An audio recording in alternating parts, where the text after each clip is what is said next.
All right, guys, we've come to our final section of the year, which is finding the inverse of a function.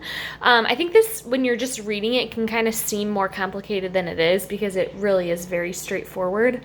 So we're finding the inverse of a function, right? A function, by definition, is just when you have inputs and outputs, right? Each input has one output.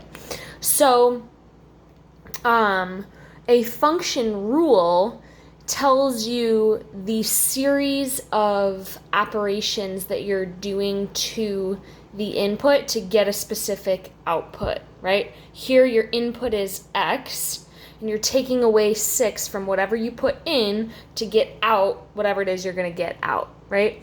So if we're finding the inverse of this function, you're finding, well, what would be the opposite of that function, right? If you're taking 6 away from the input, what would be the inverse of that? So all you have to do to figure this out, you'll read it like this. It says solve y equals f of x for x and then find the input when the output is 4. All this means is instead of writing f of x, just write it as a y. So because it just gets like weird to write it like that. So you would write it as y is x minus 6. And then what it means is get the input by itself. So solve for x, basically. So if I do that, I have to get 6 on the other side.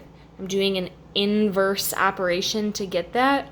And you end up with y plus 6 equals x.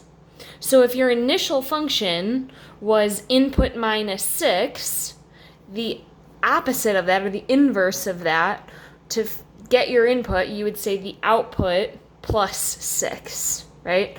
So this is the inverse function. That's like part A. And then part B says, then find the input when the output is 4. So the only thing you want to be careful with when you're substituting this in is what are they giving you? Are they giving you the input because that's going to be x, or are they giving you the output because that's your y?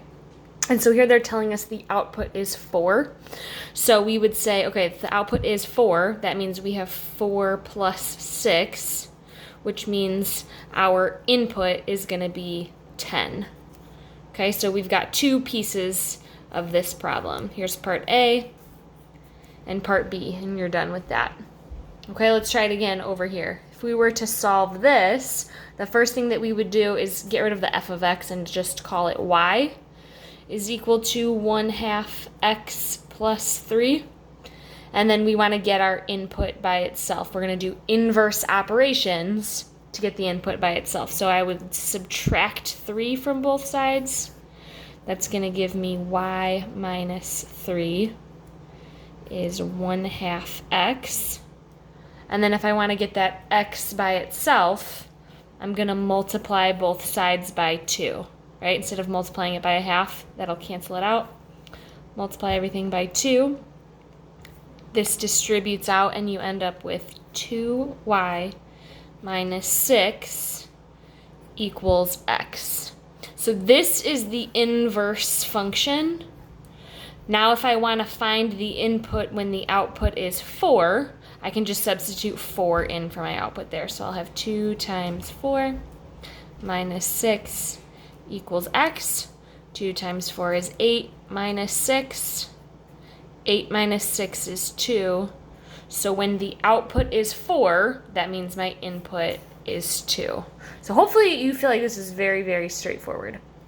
One last example, if I have f of x equals 4x squared, first thing I'm going to do is rewrite this as y is 4x squared, and then I'm trying to get x by itself. So the first thing I'm going to do is get rid of that 4. That'll cancel it out there.